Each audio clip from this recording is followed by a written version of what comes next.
আলাইকুম রহমতুল্লাহি ওয়া বারাকাতুহু। বিসমিল্লাহ আলহামদুলিল্লাহ ওয়াসসালাতু ওয়াসসালামু আলা আতাম্মানিল আকমালানিল মুতালাজিমান সুম্মা আম্মা বা'দ। দর্শক, যেখান থেকে এই মুহূর্তে দেখছেন চ্যানেল 24-এর মাহে রমাদান জুড়ে ইফতারির ঠিক পূর্বক্ষণে শাহরুর রমাদান অনুষ্ঠান, আপনাদের সবাইকে অনেক অনেক প্রীতি ও মোবারকবাদ জানাচ্ছি। অনুষ্ঠানটি নাদিয়া ফার্নিচারের সৌজন্যে, অনুষ্ঠানে powered by Steel Mark SS, Deshbandhu Group, কো-স্পন্সরে রয়েছে Real Capita Group, Brothers Furniture. এই অনুষ্ঠানে আমরা জীবন ঘনিষ্ঠ ইসলামের নানা দিকগুলো তুলে ধরার চেষ্টা করি। আজকে আমরা গুরুত্বপূর্ণ একটা বিষয় নিয়ে কথা বলবো, শিক্ষা না সুশিক্ষা। ইসলাম কোন শিক্ষার কথা বলে? সব শিক্ষার যে একটা গুরুত্ব রয়েছে, শিক্ষাটা মানেই যে গুরুত্বপূর্ণ, টোটাল এই বিষয়টা নিয়ে আমরা কথা বলবো আমাদের দুজন মেহমানের সাথে। আমাদের সাথে রয়েছেন মাওলানা আব্দুল হাকিম, যিনি খতিবের দায়িত্ব পালন করছেন বাইতুল মামুর মসজিদ, আফতাবনগর। আসসালামু আলাইকুম রহমতুল্লাহি ওয়া বারাকাতুহু। ওয়ালাইকুম আসসালাম ওয়া রাহমাতুল্লাহি ওয়া বারাকাতুহু। রয়েছেন আমাদের সঙ্গে ডক্টর মোহাম্মদ মাহমুদুল হাসান, সম্মানিত principal, daffodil international school and college. আসসালামু আলাইকুম রহমতুল্লাহি ওয়া বারাকাতুহু। ওয়ালাইকুম আসসালাম ওয়া রাহমাতুল্লাহি ওয়া বারাকাতুহু। দুজনকে অনেক অনেক মোবারকবাদ জানাচ্ছি। শুকরান কাসীরা। প্রথমে আমি জানতে চাবো মাওলানা আব্দুল হাকিম সাহেবের কাছ থেকে যে আমরা প্রত্যেকটা শিক্ষাকে কিভাবে নীতি আদর্শের মধ্য দিয়ে এটাও ইসলামের জন্য কাজে লাগাতে পারি, এই বিষয়টা নিয়ে প্রথমে আপনার কাছ থেকে শুনতে চাই, যেহেতু আপনি প্রতিষ্ঠানের সাথেও আছেন। জি, বিসমিল্লাহ আলহামদুলিল্লাহ ওয়াসসালাতু ওয়াসসালামু আলা রাসূলিল্লাহ। অত্যন্ত চমৎকার, সময় উপযোগী একটি সাবজেক্ট। আসলে প্রত্যেক কল্যাণমূলক শিক্ষাই হলো ইসলামী শিক্ষা, আর প্রত্যেক সুশিক্ষাই হলো ইসলামের নির্দেশনার শিক্ষা। ইসলাম শিক্ষাকে সবচেয়ে বেশি প্রমোট করে, কারণ ইসলামের প্রথম আদেশ, প্রথম বাণী হলো শিক্ষা নিয়ে। যেমন আল্লাহ সুবহানাহু ওয়া তাআলা সূরাতুল আলাকে বলেছেন, আউযু বিল্লাহি মিনাশ শাইতানির রাজীম, বিসমিল্লাহির রহমানির রহিম, ইকরা বিসমি রাব্বিকাল্লাযী খলাক, খলাকাল ইনসানা মিন আলাক। দেখুন, এখানে আল্লাহ তাআলা বলছেন যে রিড মানে পড়ো, এরপর আবার রিপিট করেছেন রিড পড়ো। এরপরে আয়াতের শেষে অংশে যেটা বললেন, খলাকাল ইনসানা মিন আলাক, যিনি তোমাদেরকে আলাক থেকে সৃষ্টি করেছেন। আলাক মানে ঝুলন্ত বস্তু। দেখেন, এখানে মেডিকেল সায়েন্সের বিষয় আছে, অর্থাৎ আলাকটা যে মাতৃগর্ভের কোন স্থানটা, এটা বোঝার জন্য মেডিকেল সায়েন্স লাগবে। তো তার মানে যদি মেডিকেল সায়েন্সটা যদি এই মানুষের কল্যাণ করার জন্য যদি হয়, তাহলে এটাও ইসলামী শিক্ষা হতে পারে। মোদ্দা কথা হলো, দুটো দিক থাকলে এটাকে ইসলামী শিক্ষা বলবে, কল্যাণমূলক শিক্ষা বলবে। এর মধ্যে একটি হলো রিদাল্লাহ, মানে আল্লাহ সুবহানাহু ওয়া তাআলার সন্তুষ্টি। কারণ আল্লাহ তাআলা আমাদেরকে সৃষ্টি করেছেন, আল্লাহ তাআলার আদেশে হলো আমরা যা করব আল্লাহ তাআলার সন্তুষ্টির নিমিত্তেই করব। ওমা খালাকতুল জিন্না ওয়াল ইনসা ইল্লা লিয়াবুদুন। আর দ্বিতীয় নম্বর হলো যে শিক্ষার মধ্যে অন্নুসহু লিকুল্লি মুসলিম বা লিকুল্লিন নাস বা ওয়াম্মাতুন নাস, মানে যেখানে মানুষের কল্যাণ আছে। এ ব্যাপারে প্রিয় নবী সাল্লাল্লাহু আলাইহি ওয়াসাল্লাম বলেছেন, খায়রুন নাস মান ইয়ানফাউন নাস। আল্লাহ সুবহানাহু ওয়া তাআলা আমাদেরকে বলেছেন, কুনতুম খায়রা উম্মাহ উখরিজাত লিন্নাস। এই উখরিজাত লিন্নাস মানে লিনাফইন নাস, মানে আল্লাহ তাআলা আমাদেরকে পাঠিয়েছেন মানুষের কল্যাণ করার জন্য। তাহলে যে শিক্ষার মধ্যে আল্লাহ সুবহানাহু ওয়া তাআলার সন্তুষ্টি আছে এবং মানুষের কল্যাণ আছে, সেই শিক্ষাটাই হলো সুশিক্ষা, সেটাই হলো ইসলামী শিক্ষা। জি জি, সুশিক্ষা নিয়ে আমরা চমৎকার ব্যাখ্যা শুনলাম ডক্টর মোহাম্মদ মাহমুদুল হাসান সাহেব। আপনি যদি আমাদেরকে বলতেন যে ড্যাফোডিলের মতো একটা জায়গায় দায়িত্ব পালন করছেন, আবার আরবি নিয়েও আপনি চিন্তা ভাবনা করছেন, তো আমরা সবটাকে কিভাবে এক করতে পারি?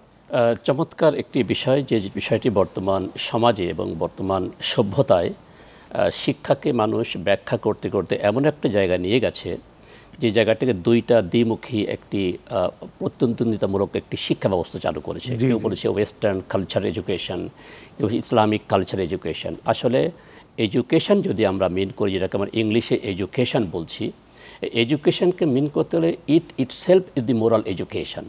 কারণ এডুকেশনের সংজ্ঞায় কিন্তু কোথাও কেউ লেখে নাই good education and bad education. এটা আমরা মানবরচিত স্বার্থ সিদ্ধির জন্য অবস্থা কাল ভেদরে আমরা ডিভাইডেড করে ফেলেছি। তো একমাত্র আল্লাহর ওহির জ্ঞান ছাড়া, আল্লাহর প্রত্যাদেশের জ্ঞান ছাড়া, ওটা একমাত্র নবী রাসূলরা একটা বিশেষ কিছু মানুষ পেয়েছেন, আল্লাহর ওহি জ্ঞান পেয়েছেন। তাদের থেকে যে জ্ঞানটা বিচ্ছুরিত হয়েছে, যে বিকশিত হয়েছে, বিকশিতর সমন্বিত রূপটা এডুকেশন। তো এডুকেশনের জায়গা থেকে যদি আমরা বলি, আমরা নিশ্চয় উক্ত অনেকেই জানি যে education is the harmonious development of body, mind and soul.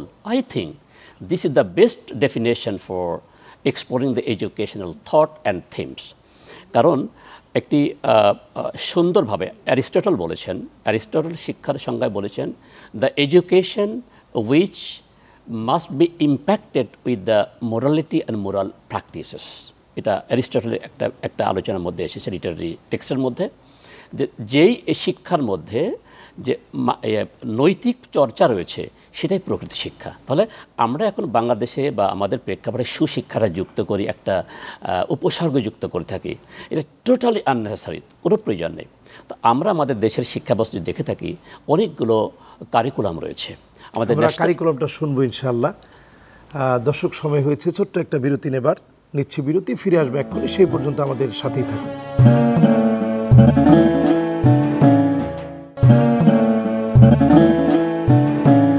দর্শক, ফিরে এসেছি বিরতি থেকে। আপনারা দেখছেন নাদিয়া ফার্নিচার শাহরুর রমাদান, powered by Steel Mark SS, Deshbandhu Group, এবং আমাদের এই অনুষ্ঠানে কো স্পন্সর হিসেবে রয়েছে Real Capita Group, Brothers Furniture. আমরা কথা বলছিলাম শিক্ষার যে কারিকুলাম নিয়ে। আপনি যে জায়গাটায় ছিলেন যদি আমাদেরকে বিস্তারিত বলতেন। ধন্যবাদ। সময় যেহেতু একেবারেই অল্প, বিস্তারিত বলা সম্ভব নয়। আমাদের দেশের কারিকুলাম আমরা দেখেছি, অনেকগুলো কারিকুলাম রয়েছে। আমি সকল কারিকুলামের কথা বলবো না, তবে সবথেকে প্যারালালি যে কারিকুলামটা চলতেছে, আমাদের বাংলাদেশের ন্যাশনাল কারিকুলাম চলতেছে, ইন্টারন্যাশনাল কারিকুলাম চলছে। তো ইন্টারন্যাশনাল কারিকুলামের মধ্যে ওয়েস্টার্ন কালচারের একটা বিশাল ইম্প্যাক্ট রয়েছে। তাদের কালচার, তাদের সিভিলাইজেশন, তাদের প্র্যাকটিক্যাল অ্যাক্টিভিটিস অনেকটাই কিন্তু ওয়েস্টার্ন কালচারের একটা যথেষ্ট প্রভাব রয়েছে। তো আমরা যদি কালচারের জায়গার চিন্তা না করি, যদি শিক্ষার জায়গায় চিন্তা করি, এই শিক্ষা এমন একটা শিক্ষা, যেই শিক্ষাটা একটা মানুষকে আগামী জীবনের জন্য আগামী জীবনকে পরিচালিত করার জন্য যে বিকশিত যে সিস্টেম বা পদ্ধতিটা বাস্তবায়ন করা যায়, সেটা হচ্ছে প্রকৃত শিক্ষা। এই জন্য আমরাকে ইলমুল লাদুনি যেটা বলি, যে ওহির জ্ঞান ব্যতীত যে জাগতিক জ্ঞান যেটা বলি, জাগতিক জ্ঞান আর অন ইসলামিক জ্ঞান বলে কোনো পার্থক্য না। কিন্তু শিক্ষা হতে গেলে সেই শিক্ষাতে মোরালিটি থাকতে হবে। এই জন্য চীনা একটা প্রবাদ কথা আছে ইংলিশে, যে দের 3 R's in the education. Education 3টা আর রয়েছে। একটা হচ্ছে reading, writing, religion. If there is no religion in the education, that education cannot be termed as the education. শিক্ষা যদি রিলিজিয়ন না থাকে, মোরালিটি না থাকে, যদি এথিক্স না থাকে, that cannot be addressed as the education. তাহলে আমরা কি বলছি, if there is no religion in the education, 2 R's are there, reading writing আছে, রিলিজিয়ন নাই, তাহলে কি হতে পারে? চায়না গবেষক বলছেন, then another R will be generated. What is that? Rascalism. আজকের সমাজের মধ্যে আমরা শিক্ষা দেখতে পাচ্ছি যে আমাদের রিলিজিয়ান নাই বলেই কিন্তু র্যাসকালিজম, মানে অসভ্যতা। মানে চমৎকার আপনি একটা মেসেজ দিলেন। অসভ্যতার জায়গা থেকে বেরিয়ে আসতে গেলে রিলিজিয়াস এডুকেশনটা খুব দরকার। আসলে শিক্ষার মধ্যে রিলিজিয়াস মাইন্ডেড হওয়া এবং এটার মধ্যে ধর্মীয় মনোভাব থাকা, এটা অত্যন্ত গুরুত্বপূর্ণ বিষয়। আলহামদুলিল্লাহ, খুবই সুন্দর একটি বিষয় আপনি তুলে ধরলেন। আমরা চলে যাচ্ছি আমাদের মোহতারাম মাওলানা আব্দুল হাকিম সাহেবের কাছে। আলেমদের জন্য আমাদের এক্ষেত্রে কী করণীয় আছে? আমরা যারা আলেম শব্দের অর্থে হলো জ্ঞানী, অর্থাৎ শিক্ষা নিয়ে তারা জ্ঞানী হয়েছেন। তা আমরা নর্মালি যেটা আমাদের দেশে আমরা বিভাজন করে থাকি, যে একটি হলো দ্বীনি শিক্ষা আর একটা হলো জাগতিক শিক্ষা। এর মধ্যে কিন্তু আমরা নিজেদেরকে পৃথক করে ফেলছি, যে আমি দ্বীনি শিক্ষায় শিক্ষিত, আরেকজন জাগতিক শিক্ষায় শিক্ষিত। ফলে আমরা নিজেরাই বৈষম্য তৈরি করছি শিক্ষার মধ্যে। অথচ আল্লাহ সুবহানাহু ওয়া তাআলা কোরআন এবং হাদিসের কোথাও দেখবেন না যে ডেফিনেশন এভাবে আছে যে এটা হলো মানে আল ইলমু আদ-দীনি ওয়াল ইলমু আদ-দুনিয়াবি, এরকম কোনো কথা নেই। এটি ফকিগণ ভাগ করেছেন। অবশ্য বাস্তবিক ক্ষেত্রে সেটা ভাগ করারও দাবি রাখে।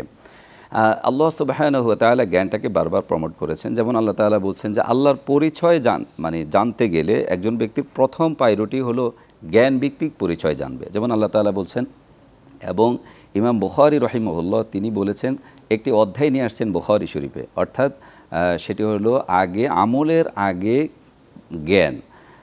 তিনি এই আয়াতটি নিয়ে আসছেন সেখানে, ফা'লাম আন্নাহু লা ইলাহা ইল্লাল্লাহ, যে আগে জেনে রাখবে, মানে এই জ্ঞান লাভ করবে যে আল্লাহ সুবহানাহু ওয়া তাআলা ছাড়া কোনো উপাস্য নাই। তো দেখুন, আমরা যদি কোরআন এবং হাদিস দেখি, তাহলে কোরআনে বহু আয়াত আছে, 1000+ আয়াত আছে জাগতিক বিভিন্ন বিষয় নিয়ে। সেখানে মেডিকেল সায়েন্স আছে, আপনি যদি দেখেন জ্যোতির্বিদ্যা আছে, ইত্যাদি ইত্যাদি। এই সব কিছু বুঝতে হলেও আপনাকে কিন্তু জাগতিক জ্ঞানের মৌলিক বিষয়গুলো আপনাকে দখলে নিতে হবে। তো আলেমদের জন্য মেসেজ হলো, মানে আমি সহ সকলের জন্য মেসেজ হলো, যে আমাদের জাগতিক যে সাধারণ নলেজগুলো আছে সেগুলোর উপর মৌলিক জ্ঞান আমাদের লাভ করতে হবে, আর ভাষাগত আরবি ভাষার জ্ঞান লাভ করতে হবে। পাশাপাশি কোরআন সুন্নাহ থেকে মূল বক্তব্য উচ্চারণ করার জন্য যে বেসিক জ্ঞান দরকার সেটা আমাদেরকে ধারণ করতে হবে। ফলে আমরা দুই জ্ঞানের মাঝে যদি ব্যালেন্স করতে পারি তখনই আমরা বুঝতে পারবো যে আমাদের জ্ঞানটা সঠিকভাবে মানুষের কল্যাণ দিচ্ছে। জাযাকুমুল্লাহু খায়রান। দর্শক, সময় হয়েছে বিদায় নেওয়ার। আপনারা এতক্ষণ ধরে দেখছিলেন নাদিয়া ফার্নিচার শাহরু রমাদান অনুষ্ঠানের powered by Steel Mark SS, Deshbandhu Group, co স্পন্সরে রয়েছে Real Capita Group, Brothers Furniture. আমরা আজকে জ্ঞান নিয়ে কথা বলেছি। আল হিকমাতু দাল্লাতুল মুমিন ফামান ওয়াজাদাহা ফাহুয়া হাক্কু বিহা। জ্ঞান হচ্ছে মুসলমানদের রেখে যাওয়া এবং হারিয়ে পড়া সবচেয়ে বড় সম্পদ। যেখান থেকে মুসলমান জ্ঞান পাবে সেখান থেকে আহরণ করে নিবে, এই জ্ঞানটা লুফে নিবে, উঠিয়ে নিবে। জ্ঞানী হওয়া এবং জ্ঞানবিজ্ঞানে সমৃদ্ধ হওয়া এটি দাবি ছিল সময়ের, এটি দাবি ছিল আমাদের। যুগে যুগে ইসলাম প্রচারে যারা অবদান রেখেছেন তারা জ্ঞানী ছিলেন। আমরা নিজেদেরকে আসুন জ্ঞানী করি। ওয়াত্তাকুল্লাহ ওয়া ইউআল্লিমুকুমুল্লাহ। নিজেদেরকে শুধু আল্লাহর ভয়ে আপনি তাকওয়ার জ্ঞানটা অর্জন করেন, গুণটা অর্জন করেন, আল্লাহ তাআলা আপনাকে শিখিয়ে দিবেন। আল্লাহ আমাদের প্রত্যেককে তৌফিক দান করুক। আজ এই পর্যন্ত, ইনশাআল্লাহ আগামী পর্বে দেখা হবে, কথা হবে। সে পর্যন্ত আল্লাহ তাআলা ভালো রাখুক, সুস্থ রাখুক নিরাপদে। আসসালামু আলাইকুম ওয়া রাহমাতুল্লাহি ওয়া বারাকাতুহু।